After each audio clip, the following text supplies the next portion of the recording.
And many people today are interested in what the answer is to our dilemma in the world.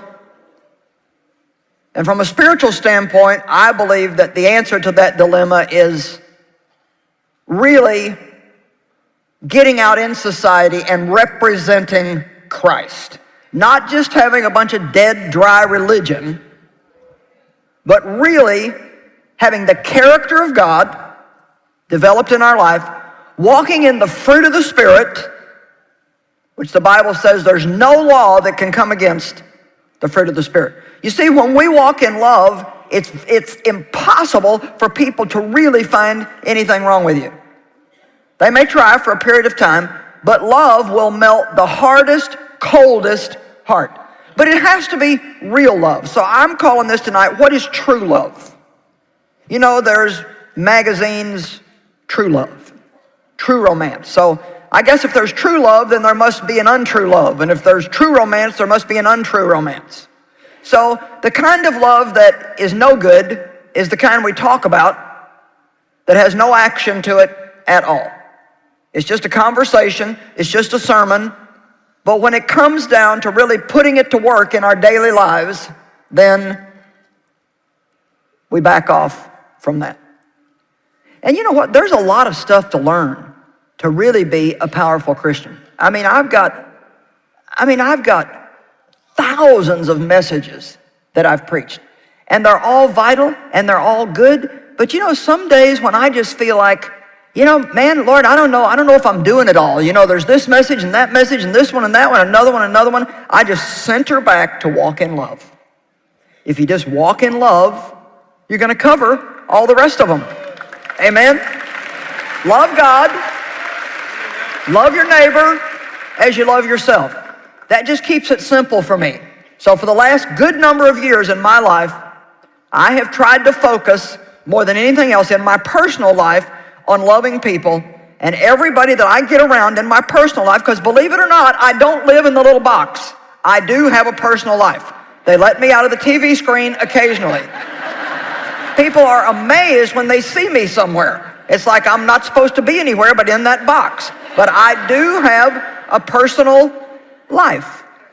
And in my personal life, I try to make it my business to add value to everybody that I come across. And I'll tell you the truth, in the natural, I'm not a real outgoing, friendly person. I'd much rather stand in front of a crowd of 1 million people than try to get to know one person. I'm not afraid of people, but I'm just, that's just the way I am. I'm not like a sanguine, real friendly. We go out to eat, and Dave is talking to the waitress about where do you go to school, and what are you taking in school, and where'd you come from, what are you going to do with your life? And I'm like, Dave, can we order the food, eat it, and get out of here?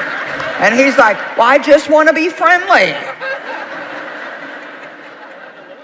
And I'm telling you what, Mike, the pastor that was up here, he can get on an elevator, and by the time he gets off, have a friend. So I'm just letting you know that it doesn't have to be your natural gift. That's not,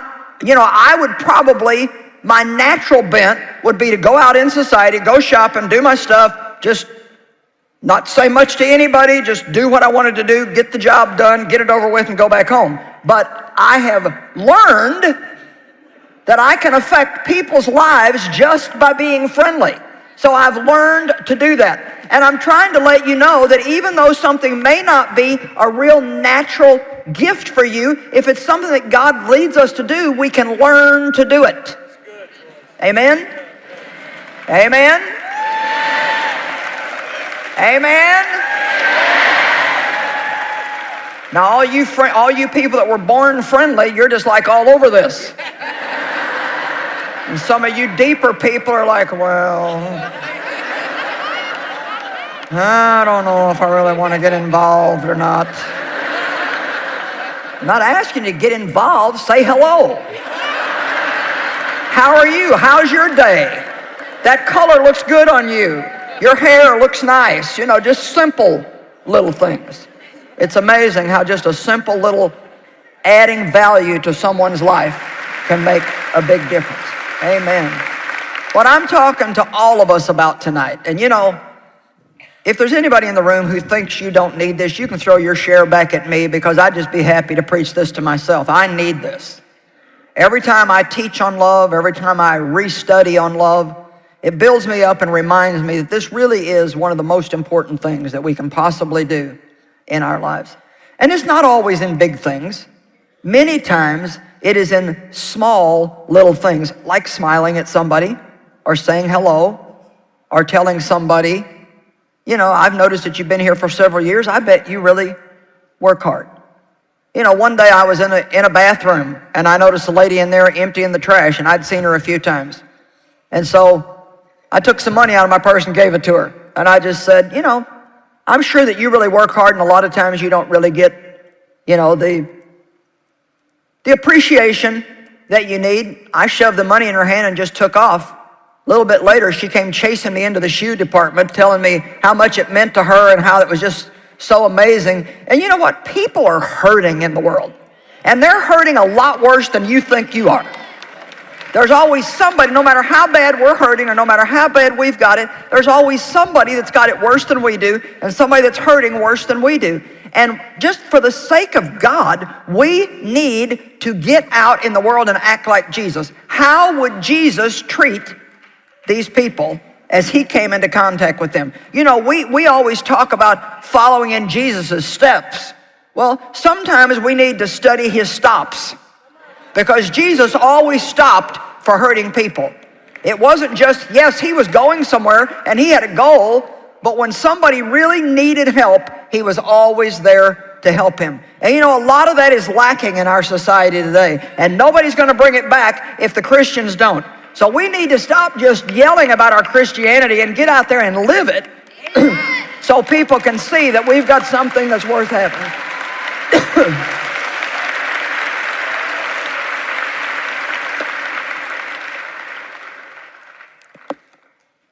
The Bible teaches us in 1 Corinthians 14:1 that we are to pursue this love. Pursue it, go after it with all of your might. That's been one of the things that has helped me in studying the love walk, probably more than anything else, is to realize it's something that I have to do on purpose.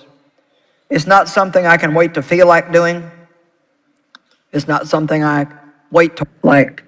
I'm a type A, choleric. Means I want to be in charge. I want to keep things going. I want to know what's going on. I want to have a plan. And when I'm in a serious mode, when I'm trying to get something done, I want to stay focused. I want to do it. And a friend of mine told me one time, she said, I finally figured out that you're a person who lives on purpose. You have a plan and you do it on purpose. Mm-hmm. Well, let's just say that I'm with a sanguine personality, which is the fun-loving, everything's a party, we're going to giggle and laugh about everything. And we have to thank God for those people, because if everybody was like me, it could be a sour world. But we get a lot done. But we do get a lot done. I get a lot done, and I get more done than those people do. That's why we need everybody. That's why we need everybody, because every personality brings something to the world that all the rest of us need. And one of the habits that a sanguine person has is, of course, they talk a lot, and they like to get real close to you when they talk, and sometimes they like to even hold on to you when they talk to you. And I can't stand that. I feel like they're trying to make me do something. Right. And I don't like to be made to do things. Now, that doesn't mean there's something wrong with them. It doesn't mean there's something wrong with me. Right. It just means that we have to find a way to adapt to one another. And, you know, we are required by God to love everybody, but some people we have to love from a distance. And that's okay. And it's okay. Yeah. It's like you don't have to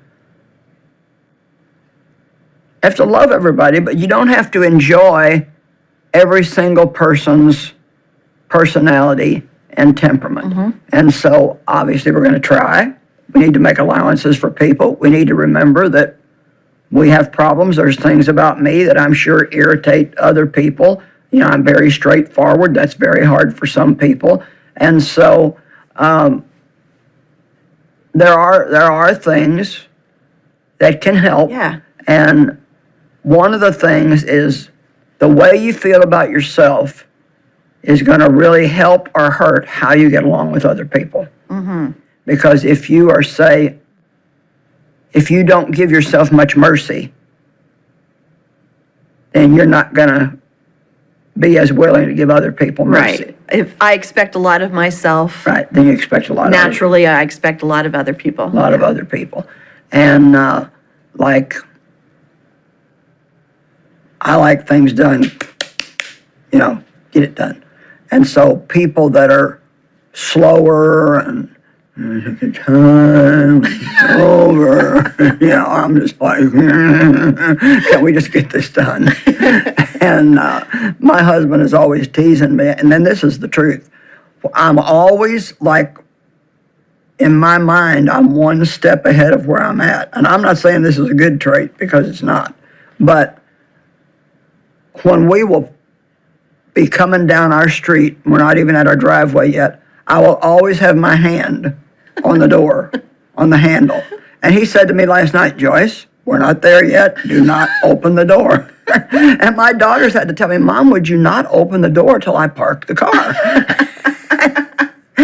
And Don't get out while the car's still don't moving. get out while the car is not moving, and or while the car is moving. So we all have things. Yeah. What's one of yours? What's one of your bad habits? Well, I'll give you an example of someone that I could not get along with. And this was someone that I hadn't met before, and just instantly just felt not right with this person. And that's unusual for me. I am one of those people who usually likes everybody until they give me a good reason not to.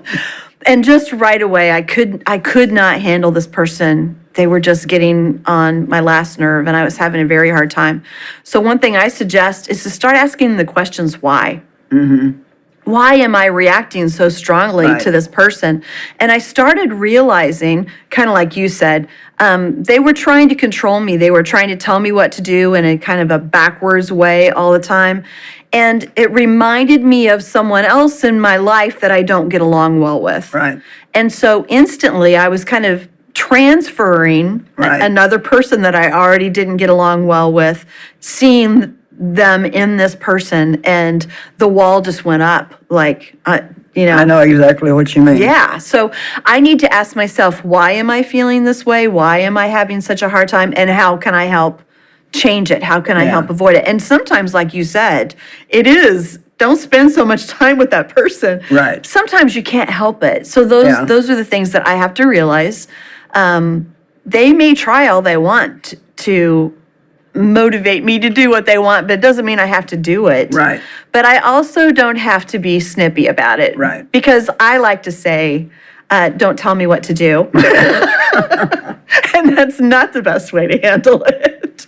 I went yesterday to have a blood draw for my next doctor's visit, and I have very tiny veins, and they roll, and so I told the lady ahead of time, I said, I've got really tiny veins, and they roll a lot, so I'm just letting you know this may not be easy. And so the first place she went was here, where you would normally go, but they've used that vein so much that I've got scar tissue, and so I said, you can't get blood there because, and she said, just let me do my job. And I said, I waited, and then I said, you know, they normally get it right here. She's, just let me do my job. Just let me do my job. And I thought, I am not going to fight with this lady.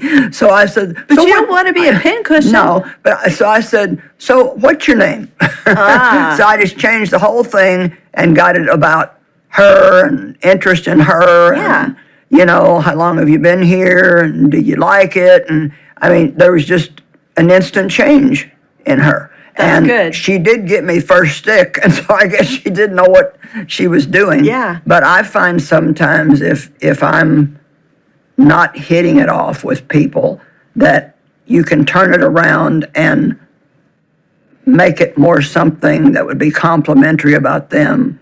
And there's hardly anybody that will dislike you if you're making them feel good about yourself, about themselves. Yeah. Yeah, that's really good, is find a place of connection. Right. There are many people that it doesn't seem like we really have anything in common, we're not getting along. And when you begin a conversation, you start to find you do have some common ground, and that Right. changes things a lot. You mentioned a while ago about not liking somebody because they were like somebody else you knew. Well, I learned, and it really helped me, that I had a hard time with anybody who had a personality like my dad's. Mm-hmm. And he was kind of gruff and controlling and Yeah. just got mad real easy. And I had somebody that I had to deal with on a pretty regular basis that was like that. Yeah. And it was so hard for me. But one of the things that God will do is He will keep putting those kind of people around you until you learn how to treat them the way you would like to be treated. Yeah. And I think, I used to think, if people weren't like me, I'd think, what is wrong with you? What is your problem? And when I read some of the books about different temperament types, it helped me so much to realize that God has made us all different. Right. It's not like, don't be that way. That's the way they're put together. That's the way they're wired. And we can all improve on our faults, but I'm always going to be aggressive. I'm always going to want to get things done. I'm motivated by accomplishment, so I'm not going to like people that are just messing around and wasting my time for nothing, especially if I'm in a work mode. Thank God I do have other modes.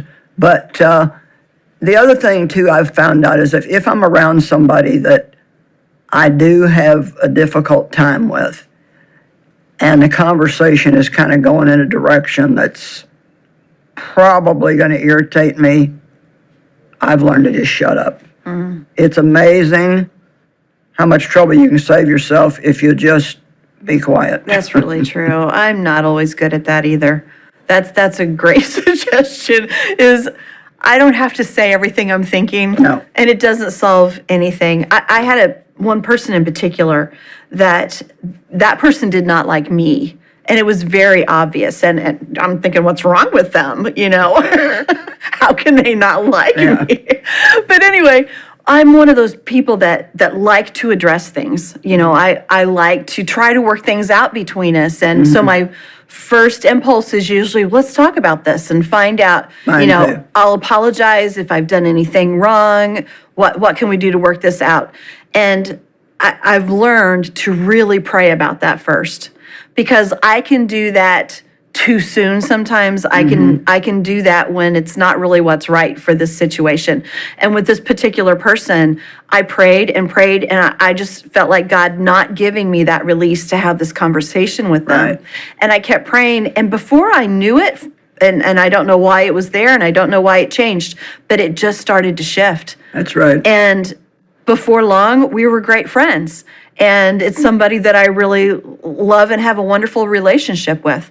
So sometimes, like you said, shut your mouth. It's not always do those things that are natural to you, to pray about them first. Yeah. And also, though, the flip side, don't be afraid Right. to have important conversations, to work through things also. But I do believe that we, first of all, even if we are going to have that conversation, we should never do it without praying. Oh, absolutely. And praying for the right timing. Right. There's a time to try to have a conversation like that, and a time not to. Yeah. And so I fully agree with you about the prayer. I think it's very, very important. And it's so easy for us to misunderstand people, because sometimes we take things that people are doing or saying in a way that they don't mean it at all. Right. Because just our temperaments are different. So my wonderful husband and I have been married 55 years, and that's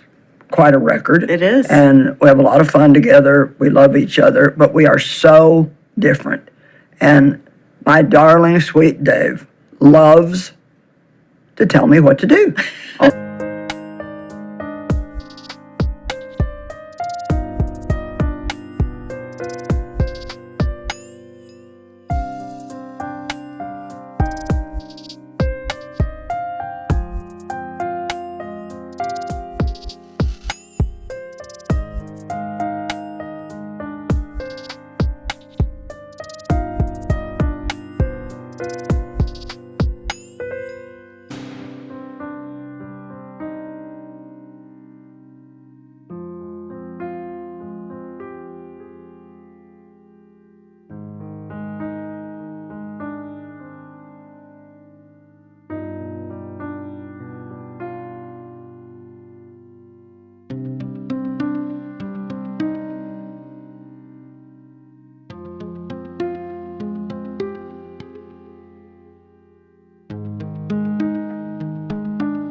the time. And it's things, he wants to protect me. Yeah. So it's things about, oh, you shouldn't get out of the bathtub that way, you may fall and slip. And I'm like, you know how old I am, I think I can get out of the bathtub by myself. And I used to get really offended because I took it like he thought I was stupid. Mm-hmm. And that wasn't. Yeah. It's not at all what he meant. That's not at all what he meant. And one day he said to me, why do you act like I'm your enemy? Mm. And see, that's how I was making him feel. Yeah. And he was doing it just out of, maybe I don't need all the help he tries to give me, but the point is he is trying to help me. So that's one of those cases where I've learned maybe I just need to let him think I'm taking the help and not say anything. Listen and get out of the bathtub the way that you want. And yeah. And he does protect me in situations. I'm not a very careful person, and I don't know what part of my personality does that, but I guess I think I can just do anything, and in some ways that's good, and in some ways it's not. And he operates more out of wisdom, where he'll do things the more careful way. Right. But I just think that's a good example that here he was trying to help me. Yeah. And I thought he was trying to boss me around. His way of showing you love. Right. Yeah. So we have to always remember that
we need to look deeper than what a person's doing or saying to why they're doing it. Mm-hmm. And if we do that, a lot of times we'll find out that what they're doing is a very loving, kind thing, and we're just seeing it wrong. Right.